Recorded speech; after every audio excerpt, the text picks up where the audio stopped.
최근에 참 안타까운 소식도 많이 들리죠. 뭐 다들 아시고 계시지만 안타깝게 우리 여고생 3명이 안타까운 죽음이 있었는데, 그래서 오늘은 어떻게 하면 이게 재발 방지가 되고 어떤 솔루션이 있는지 한번 그 부분을 생각을 해보고자 합니다. 교육 현장에서 뭐 교육부, 교육청, 교육청의 또 수장까지도 하셨는데 도대체 구조적인 문제가 뭐가 있을까요? 먼저 안타까운 일에 대해서 가슴이 아프게 생각하고 고인의 명복을 빕니다. 지금 말씀 주신 대로 이 부분은 저는 사회 구조적인 문제뿐만 아니라 전반적으로 다 문제가 있다. 이게 누구 하나 잘하고 잘못하고 문제가 아니라 교육청, 학교, 이 사회, 또 학부모 이 모두가 사실 이 문제에 대해서 자유로울 수 없다. 근데 이런 일이 터지면은 마치 어느 특정 부분의 기관이 잘못한 것처럼 몰고 가는, 저는 이게 더 문제가 있다. 우리 모두가 좀 이 부분에 대해서 관심을 가지고 다 같이 반성을 해야 되는 부분이지, 특정 어떤 한 영역이 문제가 있다 이렇게 보지는 않습니다. 그렇죠. 뭐 저도 뭐 그 부분에 대해서는 공감을 합니다. 뭐 어느 하나의 문제가 모든 것들을 이렇게 대변하는 게 아니고 복합적으로 이 사회적인 구조적 문제들이 사실 이번 사건뿐만 아니라 이게 계속 있어 왔던 일이잖아요. 우리 기자님은 이렇게 보시면서 기자의 입장으로서 어떻게 생각을 하세요? 예, 이 사건은 단순한 개인의 선택으로 보기 어렵습니다. 교사와 학생 간의 관계, 학교 운영 방식, 사학자단의 폐쇄적 구조 등 복합적인 요인이 작용했을 가능성이 제기되고 있습니다. 특히 관선이사 체제 하에서의 관리 공백과 책임 구조는 반드시 짚고 넘어가야 할 문제입니다. 이번 사건은 단순한 비극을 넘어서 학교 운영의 책임과 교육 시스템의 구조적 한계를 드러낸 중대한 사안입니다. 지금 방금 기자님이 말씀하셨는데 뭐 이런저런 거죠, 대책들이나 뭐 보완점들이 계속 끊임없이 계속 나오고는 있는데, 지금 교육부에 계시고 또 교육청에서 이렇게 좀 계실 때 이런 부분에 있어서 이게 관리가 이렇게 힘든가요? 이게 어떤 부분이 힘든 건가요? 예, 구조적인 그동안 저기 수많은 사실 대책들이 나오고 그때그때 또 이런 문제들이 처할 때마다 뭐 국가에서 또 교육청에서 대책을 발표하고 있는데, 잘 아시다시피 인구 10만 명당 청소년 자살률이 굉장히 높습니다. 그렇죠. 저희가 한 10.8명 정도 되는 걸로 나와 있고 2019년 대비해서 35%가 증가를 했습니다. 그리고 이 청소년 학생들 대상으로 설문조사를 했더니 한 절반 정도가 학업이나 이런 문제로 스트레스, 우울증을 앓았다는 응답이 있었고, 한 20% 이상이 자살을 생각해 봤다는 이런 이야기가 있습니다.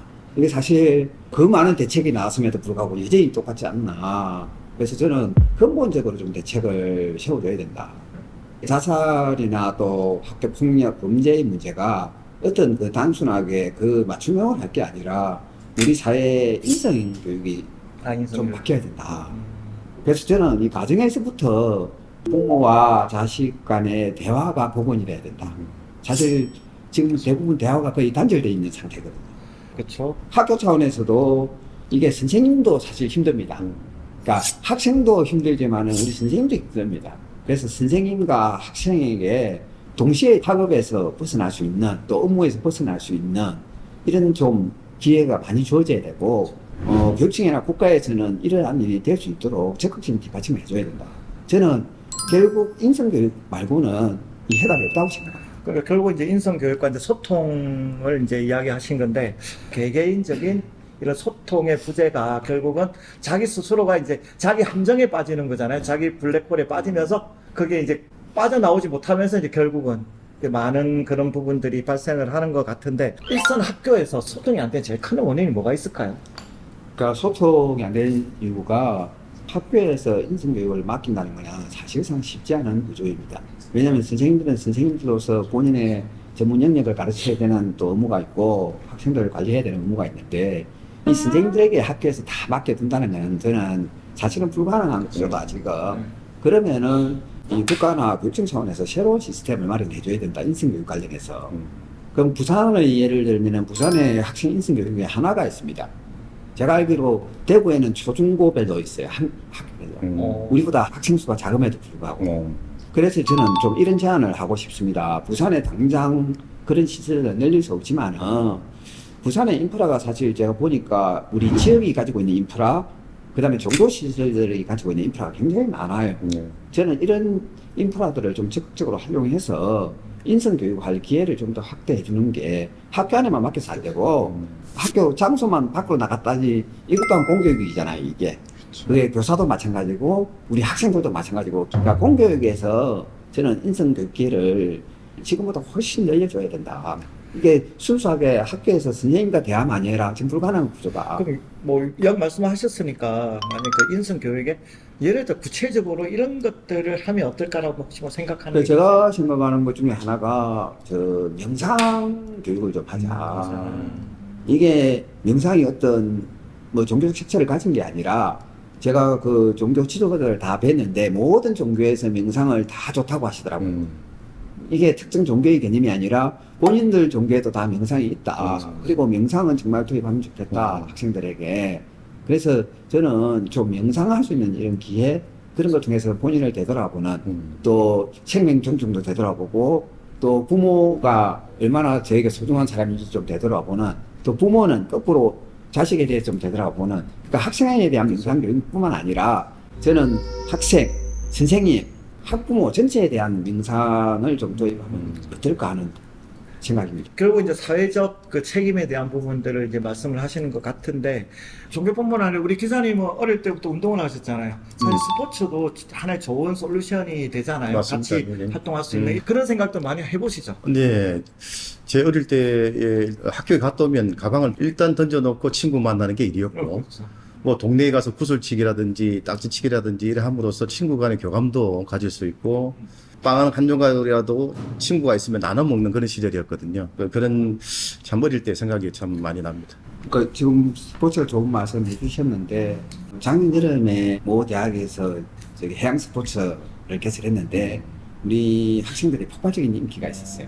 그래서 저는 그런 시설들 또 가령 예를 들면 향교도 아주 좋은 시설이거든요. 부산이 가지고 있는 이런 시설들, 그다음 대학이 가지고 있는 아주 좋은 시설들 이런 걸 통해서 이게 인성교육이라면 고리타분하게 옛날처럼 강의 듣고 이런 게 아니라 몸도 저는 부대낌이 제일 중요하다 생각하거든.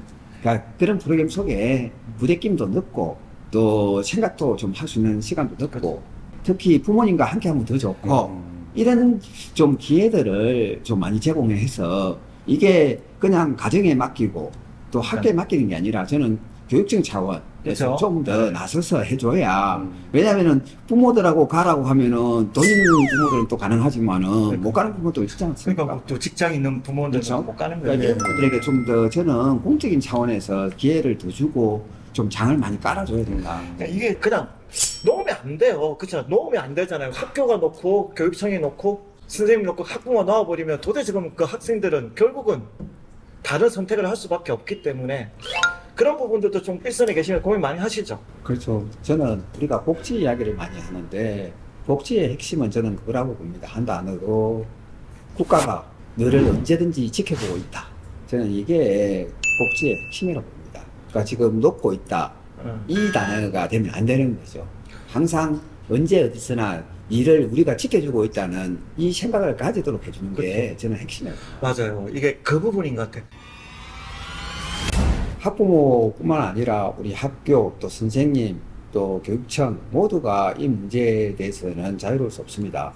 그래서 이 문제가 다른 어떤 남의 문제가 아니라 내 아이 문제라고 생각하시고 모두들 좀 관심을 가져주시길 바라고 특별히 우리 학부모님들에게 좀 부탁을 드리고 싶은 게 밥상머리 교육처럼 하루에 조금이라도 좀 대화를 해보는 그런 걸 좀 부탁을 드리고 아울러서 학교에서 정생등 특성검사 이런 검사를 하는데 그 결과에 따라 치료를 받으라고 하면 사실 학부모들 동의가 필요합니다.